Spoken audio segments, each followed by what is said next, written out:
নমস্কার বন্ধুরা, যত্ন খুলুম খা। বন্ধুরা, আগরতলাতে একটা ফ্লাইওভার আছে, আমরা সবাই জানি। আগরতলাতে যারা আসেননি দীর্ঘদিন ধরে তারাও জানেন যে আগরতলাতে একটা ফ্লাইওভার আছে। এখন আগরতলাতে আরও ফ্লাইওভার হবে। একটা হবে সার্কিট হাউস থেকে আইজিএম চৌমুহনী পর্যন্ত, আরেকটা হবে মোটর স্ট্যান্ড থেকে প্যারাডাইস চৌমুহনী পর্যন্ত। আগরতলাতে এখন ফ্লাইওভারই ফ্লাইওভার। আগরতলার মানুষ যতটা না মাটিতে থাকবেন তার চেয়ে বেশি আকাশে থাকবেন, আকাশ পথে চলাচল করবেন আর কি। আকাশ পথে চলাচল করে তারা আগরতলার সৌন্দর্য উপভোগ করবেন এবং গর্ববোধ করবেন যে দেখো আমাদের রাজ্যে অনেকগুলো ফ্লাইওভার আছে, আমাদের আগরতলাতে এখন ফ্লাইওভারই ফ্লাইওভার। এবং বিজেপির লোকরা খুব গর্ব করে বলতে পারবে যে একটা মাত্র ফ্লাইওভার করেছিল বামফ্রন্ট কত বছরে, এক টানা 25 বছরের রাজত্বে।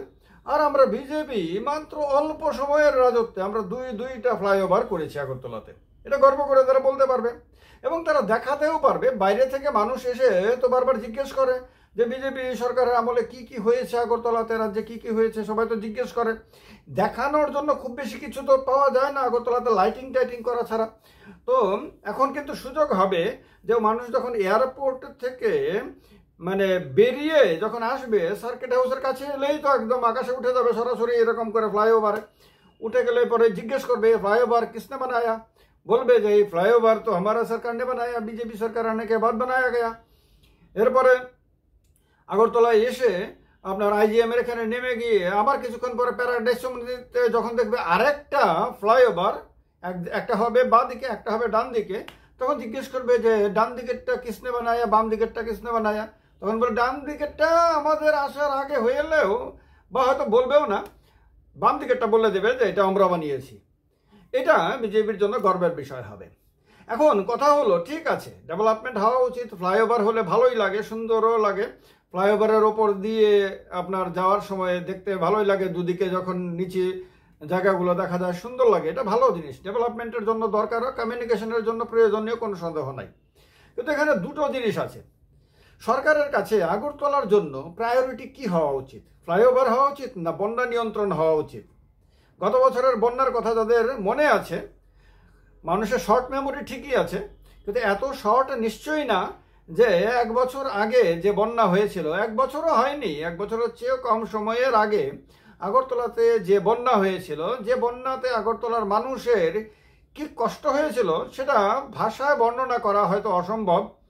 সেই বন্যার যন্ত্রণার কথা আগরতলার মানুষ ভুলে যায়নি। রাজ্যেরও বিভিন্ন জায়গাতে ব্যাপক বৃষ্টি হয়েছিল, ব্যাপক বন্যা হয়েছিল এবার গত বছর, সেটা রাজ্যবাসীও ভুলে যাননি। সেই অবস্থাতে একটা সরকার, যে সরকারের ওপরে মানুষের কল্যাণ করার দায়িত্ব, মানুষের সমস্যাগুলোকে দূর করার দায়িত্ব, সেই সরকারের কাছে প্রায়োরিটি কোনটা হওয়া উচিত, অগ্রাধিকার কোনটা হওয়া উচিত, প্রথম কাজ কোনটা হওয়া উচিত, দ্বিতীয় কাজ কোনটা হওয়া উচিত, তৃতীয় কাজ কোনটা হওয়া উচিত? প্রথম কাজ কি আকাশ পথে মানুষকে চলাচলের ব্যবস্থা করে দেওয়া? না, প্রথম হলো বন্যার জল যাতে আগরতলাতে প্রবেশ করতে, শহরে যাতে প্রবেশ করতে না পারে, নদীর জল আর কি, এইটা নিশ্চিত করা। আর একটা হলো যে আগরতলা শহরের মধ্যে যে জল থাকে, শহরটাকে তো কড়াইয়ের মতো বলা হয়, তো জল জমে যায়, সেই জলটা যাতে বিনা বাধায় পাস হয়ে যেতে পারে, খুব দ্রুত পাস হয়ে যেতে পারে, শহরে যাতে জল না জমতে পারে এবং মানুষকে যাতে নরক যন্ত্রণা ভোগ করতে না হয়, এগুলো নিশ্চিত করা। আরেকটা হলো আগরতলাতে বেশ কয়েকটা ব্রিজ আছে, আমি আরেকটা ভিডিওতে হয়তো আলোচনা করবো বিস্তারিতভাবে। সেগুলোর রক্ষণাবেক্ষণ কত ইম্পর্ট্যান্ট এটা কেউ কল্পনা করে দেখেছে? সরকারের প্রায়োরিটি কি হওয়া উচিত? হ্যাঁ, এটা ঠিক, উড়াল পুল হলে বিশাল বাজেটের প্রোগ্রাম, অনেক লোককে কাজও দেওয়া যাবে, অনেক ব্যবসা বাণিজ্য হবে, আবার অনেকের অনেক ধরনের, সেগুলি না হয় নাই বললাম, অনেকের অনেক ধরনের লাভ হবে, হয়ও, হয় না যে তা না, হয়ও। অনেকের হয়তো গাড়ি টাড়ি কেনারও সুবিধা হয়, নতুন নতুন বাড়ি টাড়ি করারও সুবিধা হয়, অনেকের অনেক কিছু হয়, হোক, অসুবিধা নেই। কিন্তু আগরতলাতে ফ্লাইওভারের জাল যদি সরকার বিস্তার করতে চায়, তাহলে সরকার কি এটা ভালো করে সায়েন্টিফিক্যালি ভেবে দেখেছে? সব কিছু মানে ভালো করে ম্যাপ অনুযায়ী পরিকল্পনা করেছে, আলোচনা করেছে যে আগরতলার যে রাস্তাঘাট, আগরতলার রাস্তাঘাটগুলো, আগরতলাতে যে সবচেয়ে বড় রাস্তাটা, এটা কলকাতাতে যারা গিয়ে ঘোরাঘুরি করেছেন, কলকাতাতে অনেক গলি আছে আগরতলাতে যে সবচেয়ে বড় রাস্তাটা তার চেয়ে বড়। কলকাতা শহরের মধ্যে এমন গলি আছে যে গলি রাস্তার আয়তন আগরতলাতে সবচেয়ে বড় রাস্তার, ত্রিপুরা রাজ্যে সবচেয়ে বড় রাস্তার চেয়ে বড় রাস্তা পশ্চিমবঙ্গে, আসামে প্রচুর আছে। আগরতলাতে এরকম অনেক ছোট ছোট গলি আছে যে গলিগুলো দিয়ে ফায়ার ব্রিগেডের গাড়ি ঢুকতে পারে না, অ্যাম্বুলেন্স ঢুকতে পারে না, ঢুকতে কষ্ট হয়, এইরকম গলি পর্যন্ত আছে আগরতলাতে। সেখানে প্রায়োরিটি কি হওয়া উচিত? এই যে ফ্লাইওভারগুলো করতে গিয়ে ব্যাপক খনন কার্য করতে হবে, ড্রিলিং করতে হবে, তাতে তার ঠিক পার্শ্ববর্তী বাড়ি ঘরগুলো, বিল্ডিংগুলোতে কোনো অসুবিধা হবে না তো? আমি টেকনিক্যাল পার্সন না, ইঞ্জিনিয়ার না, টেকনিক্যাল ব্যাপারগুলি বুঝি না, এই ব্যাপারে এই কারণে এক্সপার্ট ওপিনিয়ন দেওয়ার মতো কেউই না, আমি ওপিনিয়ন দেওয়ার মতো কেউ না, শুধু প্রশ্ন রাখছি। এই প্রশ্নটা হলো, এগুলি মানুষের প্রশ্ন, মানুষ আমাকে বলে বলে আমি মানুষের প্রশ্নগুলো এই ভিডিওর মাধ্যমে সামনে তুলে ধরছি। এই যে সারাটা শহরে, মানে শহরের বিরাট অংশে এই ছোট ছোট গলির মতন রাস্তা, মানে আগরতলার মেইন রোড কিন্তু গলির মতন। যেমন ধরেন আস্তাবল ময়দান থেকে আপনার হারাধন সংঘ হয়ে যে ইয়েটা ফ্লাইওভারটা আইজিএম চৌমুনির দিকে আসবে, একবার ভাবেন তো, পুরো রাস্তাটাই একবার ভাবেন, রাস্তাটা কতটুকুই বা বড়। কিছুটা অংশকে বাদ দিলে অধিকাংশ রাস্তার আপনার ব্রেথ কতটুকু। সেখানে যখন খোরাখুরি হবে তখন তার কি প্রভাব পড়বে। তারপরে এই যে কারেন্টের আপনার তারের যে জাল, তারপরে গাছগাছালি, এই সমস্ত কিছু, সেগুলির কি হবে? আগরতলা শহরে কি এটা প্রায়োরিটি হওয়ার কথা? হওয়ার কথা কিনা সেটা আপনারা জানেন, এক্সপার্টরা জানেন খুব ভালো করে, যারা নিশ্চয়ই পরিকল্পনা করেছেন তারা নিশ্চয়ই জানেন, বোঝেন ভালো করে। কিন্তু বন্যা নিয়ন্ত্রণ, এই যে সামনে যখন বর্ষার সময়টা আসবে তখন যদি আগরতলার দিকে দিকে যদি ড্রেনেজ হয়, এগুলি তো ড্রেন হবে না, মাটি খোরাখুরি করা হবে, সেখানে জল জমতে পারে, নানান ধরনের, তারপর এই মাটিগুলো তোলা হবে। আগরতলাতে কমিউনিকেশনটা একটা লম্বা সময়, এই উড়াল পুল তো আর এক বছরে তৈরি হবে না নিশ্চয়ই, এক বছরে তৈরি হবে না নিশ্চয়ই, কয়েক বছর সময় লাগার কথা।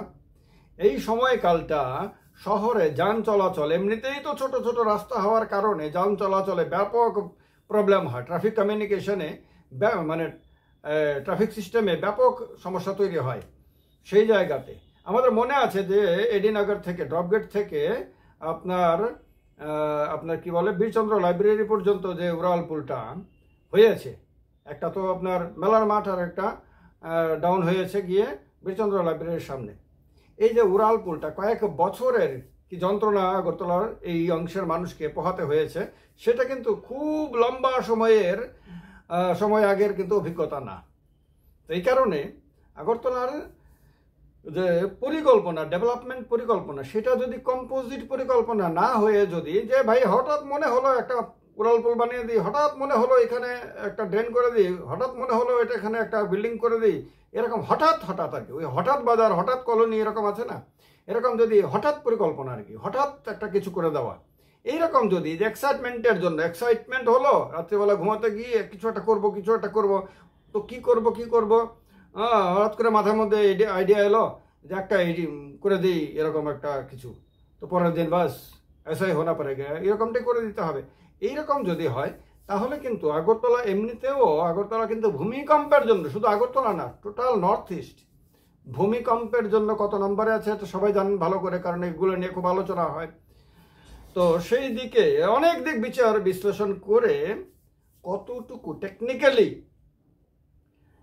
আপনার সঠিক বা বেঠিক হবে সেটা আপনারা বুঝতে পারবেন, যারা এক্সপার্টরা রয়েছেন তারা খুব ভালো করে বুঝতে পারবেন। কিন্তু হ্যাঁ, ডেফিনেটলি উড়াল পুল হলে, ফ্লাইওভার হলে ভালো লাগে, দেখতে সুন্দর লাগে, শহরের সৌন্দর্য বাড়ে, কোনো ডাউট নাই, শহরের সৌন্দর্য বাড়ে, আর এই টাকাগুলো তো আসবে এখানকার মার্কেটেই খাটবে, ফলে ডেভেলপমেন্টে কাজে লাগে, নো ডাউট।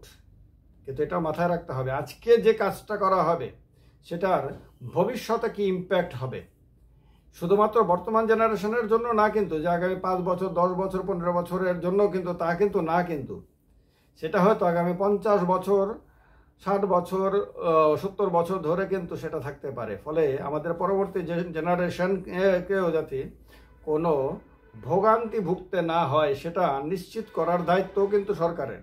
সুতরাং সরকারের যাই পরিকল্পনা করে না কেন সেগুলো কিন্তু দূরদৃষ্টি সম্পন্ন হয়েই করা উচিত। সেগুলি শর্ট চিন্তা ভাবনা করে তাৎক্ষণিক হঠাৎ করে হাততালি পাওয়ার জন্য, বাহবা করে আনার জন্য, আর মিডিয়াতে প্রশংসা বাক্য পড়ার জন্য, শোনার জন্য না করে দীর্ঘমেয়াদী পরিকল্পনা করা উচিত। সব দিক থেকে আগরতলাতে এই যে উড়ালপুলের যে পরিকল্পনা সেটা সব দিক থেকে বিচার বিশ্লেষণ করেই করা উচিত। আমার বন্ধুরা কি বলেন, আগরতলা মানুষ কি বলে, জানার জন্য, শোনার জন্য অপেক্ষায় থাকবো। কমেন্ট বক্সটা খোলা রয়েছে, সবাই মন্তব্য জানাবেন। ভালো থাকবেন সবাই। যতন খোলম খা, সবাইকে নমস্কার।